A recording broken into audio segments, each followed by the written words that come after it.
정말 다시는 상대하고 싶지 않아. 사람들이 어쩜 그럴 수 있지? 우리는 살아가면서 한 번 가진 편견이 바뀌기는 쉽지 않습니다. 그 편견은 영원히 깨지지 않을 수도 있지만 특별한 계기로 인해 바뀌기도 합니다. 개인에게 가진 편견은 사회 전체로 일반화하기도 해서 결코 좋은 습관은 아닌데요. 또한 편견이라는 말 자체에 부정적인 요소가 가득하죠. 여기 한 번 가졌던 편견으로 결혼까지 고민했던 한 여성의 이야기가 있습니다. 밝은 성격의 사부리는 싹싹하고 자기 주장이 확실한 스위스에 살고 있던 여성입니다. 그녀가 한국인 남자친구의 프로포즈를 받고 고민을 했었다고 하는데요.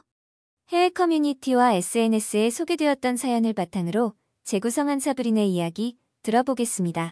안녕하세요. 저는 스위스 인터라켄에 살던 사브린이라고 합니다. 지금은 서울에서 살고 있습니다. 꿈 많던 대학생 시절 저는 열심히 아르바이트를 하며 세계 곳곳에 배낭여행을 하는 것이 목표였습니다. 워낙 관광지로 유명한 곳에 살다 보니 자연스레 관광과 관련한 전공으로 대학교도 진학하게 되었고 방학이나 주말을 이용해 줄곧 관광지에서 아르바이트를 했습니다. 그때 정말 저는 지독한 편견에 휩싸이게 되었었는데요. 사실 저뿐만이 아닐 거예요. 저처럼 관광지에서 일을 하던 사람들뿐 아니라 우리 스위스 사람들이라면 정말 치를 떨 수도 있어요. 저는 직접 겪었지만 방송과 신문기사로도 관련 내용이 많이 보도가 되었었죠. 사실은 정말 다시는 상대하고 싶지 않은 사람들이었습니다. 아르바이트 내내 가장 힘들게 한 사람들은 중국 사람들이었어요. 정말 무례하고 더러운 관광객들이 많았습니다. 저는 리기산에서 다양한 아르바이트를 했습니다. 관광객들을 직접 상대하는 일은 물론 숙소를 정리하는 일, 매표소 등 많은 일을 했었어요. 리기산 휴양지에는 중국인들이 정말 넘쳐났죠. 중국인들 전용 특별열차를 따로 운행했을 정도입니다. 중국인들이 워낙 많다는 이유로 특별열차가 따로 운행되기도 했지만 사실은 중국인들로 인한 민원이 끊이지 않았었기 때문이었어요. 그런데 아마 그들은 정말 말 그대로 특별 대우를 받는다고 생각했을까요? 뭐라도 된 듯 어깨에 힘을 잔뜩 주고 꼴불견이었습니다.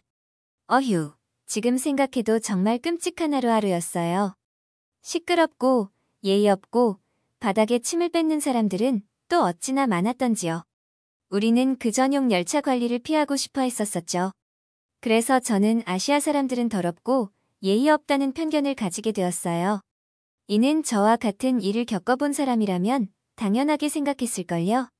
물론 한국, 일본 등 그렇지 않은 나라들이 많다는 것도 알고 있었지만 굳이 분리해서 생각하지 않았었죠. 그랬던 저였는데 지금 한국 남자와 결혼을 해서 살고 있다니 믿어지시나요? 이 남자를 사랑하긴 했지만 결혼은 정말 중요한 문제잖아요. 결혼해서 본색이 드러나면 어떡하나 걱정했었습니다. 제가 지훈을 만난 건 감사한 우연이었습니다. 그는 스위스에서 배낭여행 중이었고 제가 일하던 리기산에 관광차 들렸을 때입니다. 저는 그날도 바쁘게 일을 하고 있었어요. 팀장님의 지시로 시설물 확인을 하고 있었죠. 마음이 급했던 차에 뛰다 발목을 살짝 접질렀습니다. 걷지 못하고 주저앉아 있을 때 저를 도와줬던 사람이 지훈이었습니다. 그는 걱정스러운 얼굴로 괜찮은지 물어봐 주었죠. 사실 처음에는 중국인이라고 생각해 걱정해주는 사람 앞에서 제대로 대꾸도 하지 않았어요. 그러나 지훈은 진심 어린 얼굴로 의무실에 연락을 해준다고 하더군요. 괜찮다고 혼자 가면 된다고 거절하고 나니 걷는 게 쉽지 않았습니다. 지훈은 자신이 부축을 해주면 제가 불편할 수도 있으니 자신의 배낭을 잡고 의지해서 걸으라고 이야기했어요. 순간 도와주는 사람의 입장에서 남까지 배려하는 모습에 마음이 놓이게 되었습니다. 그렇게 도움을 받고 나니 처음 친절을 거절하고 냉랭하게 대한 부분이 미안해지더군요. 사과를 하니 낯선 남자의 도움을 경계하는 것은 당연한 것이라고 이야기해 주었습니다. 그 순간 좋은 사람임을 직감할 수 있었습니다. 저한테 그런 용기가 어디서 났는지 저는 연락처를 알려달라고 했습니다. 스위스에 얼마나 있을지는 모르지만 가기 전에 감사의 뜻을 전하고 싶다고 대뜸 이야기했습니다. 여행지에서의 인연은 소중하게 여겨야 한다면서 기꺼이 연락처를 주고 받았습니다. 그렇게 우리의 인연은 시작되었었죠. 상대방이 민망하지 않게 배려해주던 말 한마디가 인상 깊었습니다. 그 후 저는 아르바이트를 하던 곳에 정식으로 입사를 하게 되었고 홍보와 협약을 위한 프로모션차 한국에 출장을 가게 되었습니다. 사실 제가 출장까지 갈 순서는 안 됐었지만 어떻게든 가고 싶어 기회를 엿보고 있었는데 운이 좋았었습니다. 오랜만에 지훈을 볼 생각에 들떴었어요. 우리는 그동안 메일과 SNS를 통해 안부를 주고받는 친구가 되어 있었습니다. 한국에서의 또 한 번의 인연은 우리의 사이를 더욱 단단하게 만들어주었습니다. 우리는 오랜 해외 장거리 연애를 하게 되었습니다. 보통 힘든 일이 아니었죠. 시차도 맞지 않아 서로의 생활 패턴을 고려해야 했고 아시다시피 한 번씩 왔다 가기 쉬운 거리가 아니잖아요. 그럼에도 불구하고 우리는 각자의 생활에 충실하며 사랑을 키워나갔습니다. 그러다가 경력을 살려 취직을 할 수 있는 한국에 일자리가 생겨 한국으로 건너오게 되었고 진지하게 결혼까지 생각하고 있었죠. 부모님께서는 무지 반대를 했습니다. 하나뿐인 딸이 해외 먼 곳으로 결혼을 한다니 반대가 이만저만이 아니었습니다. 그러나 워낙 저를 독립적으로 키우셨고 늘 제 선택을 존중해 주셨기 때문에 결국은 허락을 해주셨습니다. 스위스에서 살길 바라셨지만 저는 당장 한국에서 일을 할 수 있는 직장이 확보가 된 상태였고 지훈은 쉽게 옮길 수 없는 상황이다 보니 제가 한국으로 가게 되었습니다. 딸을 빼앗기는 것 같다고 아쉬워하셨어요. 저는 진중하고 배려심 깊은 지훈의 성격을 좋아했지만 부모님은 중국 사람들로 인한 아시아에 대한 편견 때문에 쉽게 허락하지 않으셨던 거죠. 스위스의 많은 사람들은 아마 우리 부모님과 같은 편견을 가지고 있을 거예요. 그들의 행태에 대해 한참 방송과 매체에서 보도가 많이 되었었거든요. 저도 그랬거든요. 지훈을 사랑했지만 아시아인들에게 가지고 있던 편견을 깨기 쉽지 않았습니다. 그러나 그 편견이 깨지는 건 그리 오래 걸리지 않았어요. 지훈과 결혼을 하고 나서 제가 경솔했다는 사실을 깨달았습니다. 그런데 어쩔 수 없잖아요. 저는 스위스로 관광을 왔던 수많은 중국 사람들을 직접 경험을 했고 그로 인해 많이 힘듦을 호소했었으니까요. 지훈은 오히려 저를 난감하게 만들었습니다. 제가 지훈과 결혼하고 가장 충격을 받은 사실이 뭔지 아세요? 아니, 이건 해도 너무하더라고요. 지훈의 위생관념에 충격을 받게 되었습니다. 깔끔해도 정말 너무 깔끔해요. 유난인가? 병인가? 싶을 정도로 샤워를 자주 합니다. 상대적으로 적게 씻는 제게 더럽다는 편견을 가지면 어쩌지라고 생각할 정도로 말이죠. 아침에 일어나고 저녁에 자기 전에 기본적으로 샤워를 하고요. 중간에 헬스장에서 운동을 하고 끝나면 샤워를 하고 집에 와도 자기 전에 또 샤워를 한다는 거예요. 운동을 하고 샤워를 하지 않았냐고 물어보면 집으로 오는 그 사이 밖에서 활동도 하고 집에서도 다른 일을 했으니 자기 전에 또 샤워를 해야 한다는 것이었죠.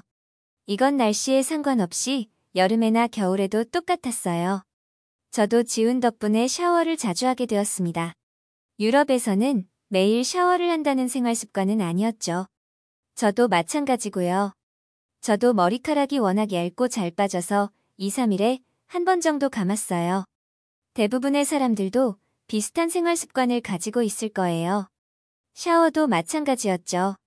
날씨가 더운 날이나 바깥 활동이 많았던 날은 더 자주 하기는 하지만 매일 샤워를 하지는 않았습니다.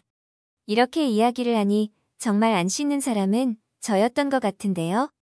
하루에 2~3번씩 씻는 사람이 저를 보고 더럽다고 생각할까봐 저도 기본적으로 하루에 한 번 샤워를 하고 있습니다. 그런데 머리는 아무래도 빠지는 게 걱정돼서 이틀에 한 번 감고 있어요. 남편이 유난인가 싶어 주위 사람들에게도 물어보니 저를 살짝 이상하게 보는 사람들도 있었어요. 당연한 거 아니야? 이런 느낌이었죠. 저도 매일 샤워를 하는 한국 문화에 적응을 하고 보니 안 씻으면 찝찝한 생각이 들긴 하더라고요. 그리고 안 씻어서 냄새가 나는 것보다 훨씬 좋은 거 아닌가라는 생각을 하게 되었습니다. 스위스에 계신 부모님께 이런 이야기를 하니 지훈은 자기관리가 철저한 사람이라고 이야기해 주시더라고요. 아시아 사람들은 비위생적이라고 막연하게 가지고 있던 편견은 지훈이 확실하게 깨주게 되었습니다. 그러면서 편견을 너무 일반화시키면 안 되겠구나라는 깨달음을 갖게 되었죠. 또한 먼저 편견을 갖지 않는 것이 중요했어요. 평생을 다른 환경과 문화에서 살다가 함께 살아간다는 것은 정말 어려운 일이었습니다. 단순히 사랑해서 모든 걸 이해하고 받아들여야 한다는 것도 아니었어요. 지훈과 저도 다른 문화권에서 살다가 만난 사람들이다 보니 무조건 상대방의 생활 습관에 대해서 이상하다고 생각하지 않기로 했었죠. 이해가 안 가는 일들이 있으면 무조건 상의하고 이야기하기로 원칙을 세웠었습니다. 아직도 지훈과 맞춰가야 할 일들이 많지만 여기 함께 있다는 사실만으로도 행복합니다. 사브린의 사연 어떠셨나요? 누구나 편견을 가질 수는 있습니다. 그 편견을 깨는 것 또한 쉬운 일은 아니었을 텐데요. 남편을 통해 편견을 바로잡았다니 다행입니다.